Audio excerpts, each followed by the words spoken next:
From itself generally decides about the socio-economic conditions of the nation. Presently, technical education is going to say technical education will be more deciding factor towards the development socio-economic conditions of the nation. And if you just see the India, last 2-3 decades, with so much of new emerging even technological developments is increasing enormously, remarkable progress has taken place, and new opportunities have been created. When we think of these new opportunities, because of that is latest technology trends and all, new opportunities were created, new jobs were created, and youth was, plenty of jobs were just showered on the youth. So, udyogaalu raavadamto, so technical education rangaనికి importance పెరిగి, and then and the government sector was unable to fulfill that gap, fulfill that particular requirement. So, private colleges, private sector has also entered into this particular education field, technical education field. Private education, of course, they contributed very much, and they are very significant role. And there are so many best colleges also which has evolved, but at the same time, maturing of the colleges has took place. So many colleges has come, but finally, if you just think the state of standards, values, and ethics will be reducing. So, next. So you just think now after forming of this new government, the government has taken so many policies. So like just now Ramesh sir was also mentioning, so let us say incubation center, entrepreneurship models has been developed, and even the government is planning to have smart cities and wealthy villages, and at the same time free iPass technology has been introduced. Whoever is coming, so really they have put a red carpet welcome to new industry policies and all. So all these demands very good improvement in the quality education. Quality of the technical education has to be improved now. So if you just think of now all these has to be one big ecosystem has to be developed. So a technical structure, that is what we mean is a better curriculum and a methodology of transforming these needs to reality. So that is whatever may be the various things that we are planning, so that is to come to reality.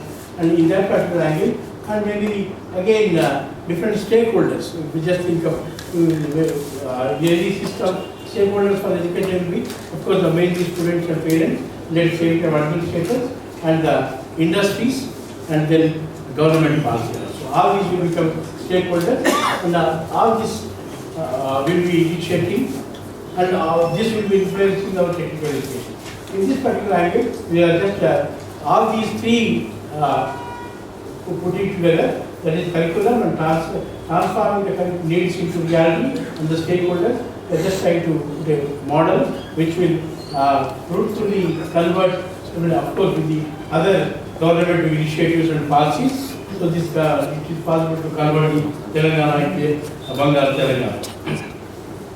If you just think of curriculum, so now you just think the curriculum presently, the curriculum is just now it is only pass-oriented curriculum, marks-oriented curriculum, and the curriculum is, as Pudanda was mentioning, same old curriculum was still continuing, even in technical education also, so many subjects, same old subjects have been continued, and now more key subjects are there in the present engineering curriculum. So, but this particular engineering curriculum, whenever we think the practice, the practicals, the practical exposure should become a main role, but whereas theoretical importance is more and practical importance is very less. So not only that, so if we just think of practical approach, what we will just do is that culture, working culture itself is missing in the students. Actually, this has to be inculcated, this particular practice of work culture has to increase, inculcated from the school days itself. So what I mean is, first, generally what we say, curriculum means the curriculum may be what should be the design of syllabus, and what are the different requirements to award the degree, and what should be the rules of preparation. Apart from that, so to increase this practical knowledge, what we mean is the work culture, that means everybody should be from the school days itself so that practice of working should be there. And at the same time, from the dignity of labor should also be should come part of the mentality. From the childhood itself, the commitment towards the society should be increased. So then only, even after becoming graduate and after becoming citizens of India, so then everybody will be thinking about the commitment of this particular society. So the roots has to come from that particular school days itself. So now curriculum just means again next designer, if you go to the next slide. You just think of the syllabus. So now the syllabus is same old syllabus is there, as I was mentioning, but the syllabus should be designed in such a way that should inculcate the interest to the students, and every subject should be associated with the practical. So that is now especially now, I'm sorry, I'll be speaking more towards the engineering syllabus only. So in the engineering syllabus, what I mean is every core subjects should be associated with a practical subject. So now if there are around 30 to 35 theory subjects are there, around 6 to maximum of 10 practical courses are there. So that the linkage between theory and practicals are missing. So what the syllabus should be in such a way that every core subject should be associated with a practical. And not only that, the core subject, the number of subjects, the syllabus, now presently in the entire education system, 6 theory subjects and 2 practicals are there in each or every system. But at the same time, the students are admitted, 98% students to 40% students are admitting, getting into the stream. So for all the stream, the same level of learning phase is there, so the students are not in a position to learn them properly. So to learn, instead of just having a normal procedure itself, there should also be this slow-paced learning should be introduced in this particular curriculum. What I mean by slow-paced curriculum is, instead of suppose if any student is not in a position to continuously concentrate on the subjects, so many subjects, he can take few subjects now and few subjects in the next semester. Maybe the course instead of 4 years, that may become 5 years or 6 years, that's a different thing. The curriculum should, if the student first, they have to learn, compulsorily learn, so if suppose if one particular subject is there. So to have an advanced that one, the basic subject he should know, the basic, then only he can go for the advanced subject. Unless he passes in this particular subject, there is no point in going to the next level of teaching, next level of classes. So that is the reason. So let us provide in that syllabus itself, the curriculum itself, we should provide is slow-paced learning methodology. Not only that, even nowadays, because of subsidy of this thing, so many rural people without, instead of just staying outside, just joining the engineering courses. Whether they are fit for it, whether they are in a position to grab it or not, it's a different thing. Just they are coming into the college. And because of, anyhow the government will be paying the fees, so why should I roam outside? Instead of going for BA or BCom, I just study engineering. So that has become the trend now. So, okay, whatever the trend, but after coming over here, we should make them and we should make them to learn perfectly. So to make them to learn perfectly, this particular slow-paced learning will be very, very important. That's what I'm just again stressing. This slow-paced learning methodology should be introduced so that lower IQ people to higher IQ people also with the same equal knowledge that should come out. That should be our main aim. And of course, if the financial conditions of any student is poor also, we can allow the students to work outside also. Instead of continuously studying, give them work permit like other countries. You give them work permit, they can work and they can study. So that again the course may be delayed, but they will be in a position to study that particular thing properly. And let us decide for this particular course, optimum skill set is this one. If you have so much of subjects and this knowledge, that will give you so much of engineering electronics. So like that, let us decide an optimum skill set for each and every course. But so whether that course is completed within 4 years or 6 years, it's a different thing. So that sort of thing should be compulsorily introduced to have better learning. Next. Okay, this is also okay. Next. We don't need the type-based credit system also. I just wanted to mention. Many of Kodandam sir mentioned about that. So now again, not only the curriculums, the present days, the soft skills also becoming very, very important. I think soft skills part, maybe others may be covering, but only the soft skills is because of rural background and all, every student is not in a position to express his own knowledge. Unless the knowledge which one particular student is having is known to the employer, they cannot employ them. So that is the reason this expressiveness should be increased. So for that, elaborate expressive for that, I mean, they should properly train and proper training should be given. Apart from that, not only just expressions, I mean, this culture-based expressions. Culture-based means, if suppose we will see so many big speakers also. If any, suppose Abdul Kalam comes here, first he starts with Namaste, Namaskar Mandi. That itself shows a big impression. And similarly, I mean, with so many political leaders going to Muslim area, they will wear that particular cap. So like that, so first they want to mingle with the culture and then say something. So that will be more effective. In a similar way, even our students after getting graduate are in the kind of employment also. If they go to other countries and if they learn that particular culture and then teach it, that will be better. That's what I mean. So next. So coming for this particular evaluation. So now our system is only marks based. Overall, first class with the distinction, first class, second class, third class. So like that we are awarding the degrees. Only that is only on the marks basis. So first thing is from the marks basis, it should change to grade system. And my specific thing here is, instead of just giving overall grade, instead of he has passed with first class distinction, instead of giving the overall grade, let us say he has completed that particular course. Because he has acquired so many skills, he has completed that particular course. I mean, let me introduce you by own computer science. So for computer science and engineering, maybe there are different subfields maybe there. Networks, maybe software engineering, maybe algorithms method, and maybe embedded systems like this. So one may be weak in one particular field, but he may be very good at software engineering, let us say. So we just say that, I mean, overall he has acquired the degree, and by seeing the grade in that particular area of field, so like even political science, even the what may be the different options. If one person is very good at one particular option, he can select that particular line and he can excel in that particular field. But whereas what we are doing is, we are just making him his degree second class, so he is unable to. So many companies will not allow him for the interview also. So that is the main drawback with the overall grade system. So let us say so much of degrees awarded, and let us give grades to individual subjects. So that sort of thing should be coming. And even this was not only that, even if you just see the legacy systems like Gurukula, where let us say Dronacharya దగ్గర అందరూ కౌరవులు పాండవులు అందరూ చదువుకున్నారు. But భీముడు గదా విద్యలో, అర్జునుడు విను విద్యలో, ధర్మరాజు కత్తి విద్యలో ప్రావీణ్యం వచ్చింది. బట్ అందరూ పాస్ అయిన వాడే. సో అట్లనే ఒక్కొక్క దాంట్లో వస్తుంది. ఈ మనకున్న ఎక్స్టర్నల్ లెగసీ సిస్టమ్స్ ఏదైతే ఉన్నాయో, let us try to implement that also. And of course,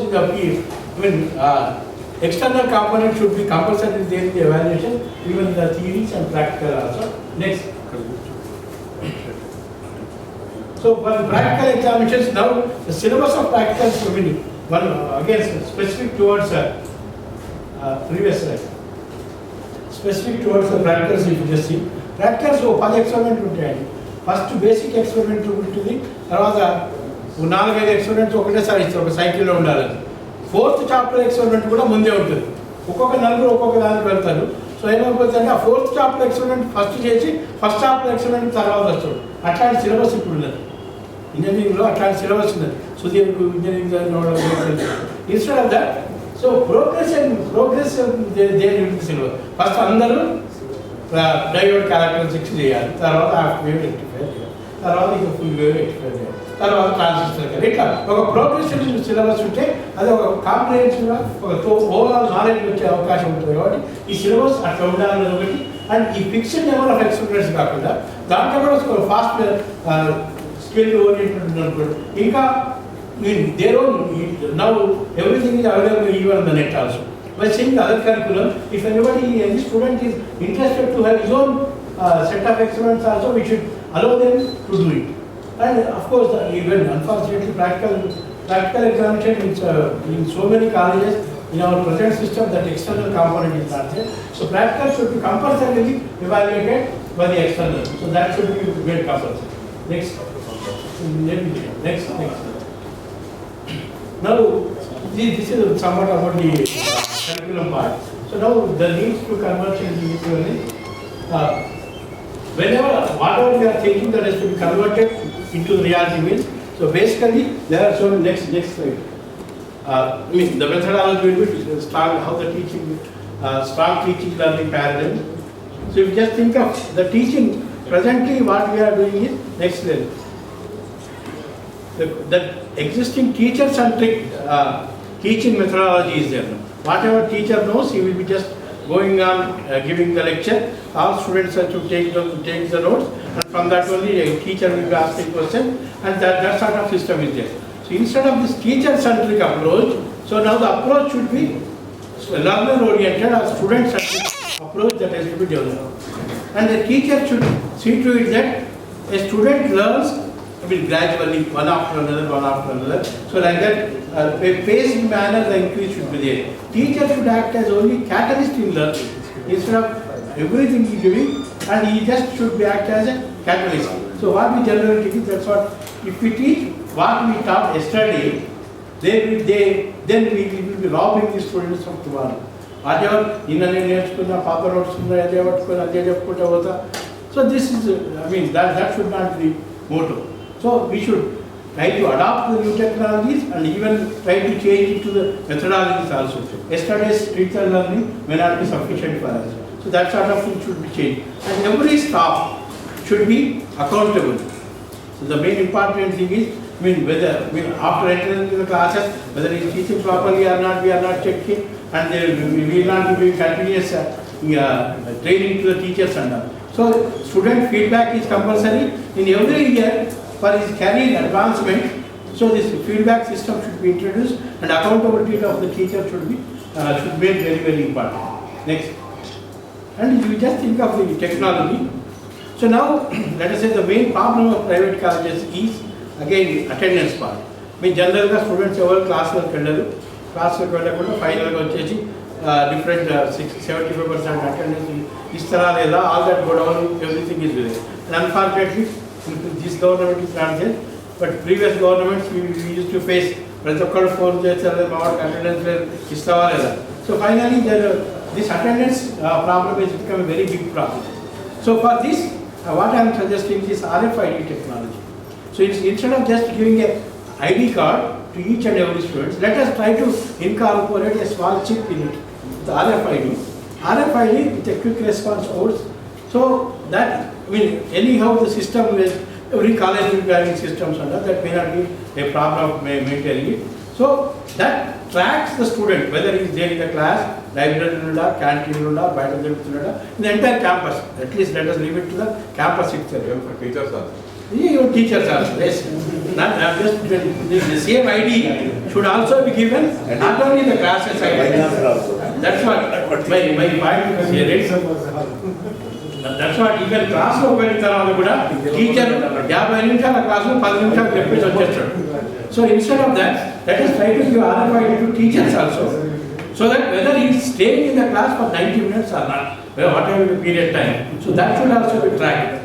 That should also be tracked using this RFID technology. RFID technology, and nowadays the software has increased, even the special need, if that is required also, it's not a big problem to develop also.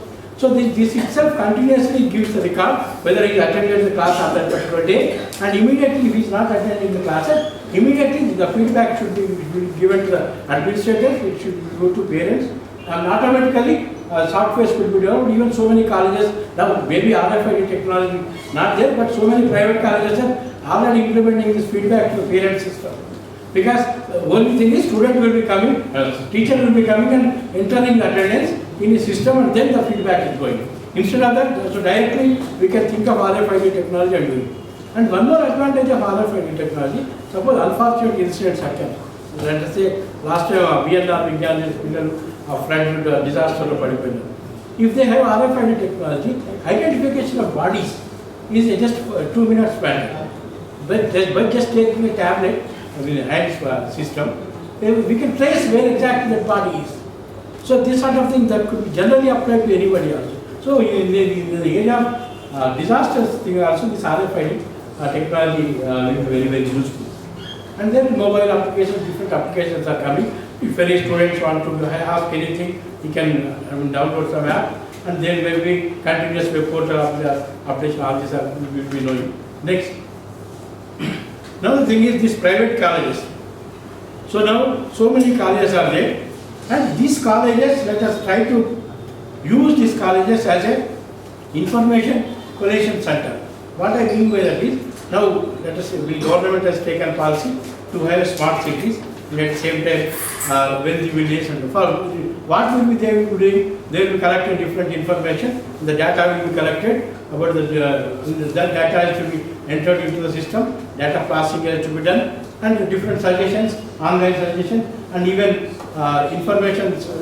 So like that, these colleges could also be used for this particular practical purpose. Instead of, maybe government thinking of maintaining separate data centers, instead of maintaining a separate center for that, so even the facilities, the infrastructures that are, unfortunately, all these private colleges are available in entire 10 districts of Telangana. Because the availability of those colleges, even those colleges could be used as data centers. And even now, after 4, let us say if every college runs perfectly also, the college will be there up to 4:35. After that, from next day morning 10 o'clock, the entire systems, laboratories, everything is only idle. Instead of keeping them idle, we can utilize them so that particular utilization will be helping to the private college management, and with a lesser spending amounts itself, the government could process that particular data.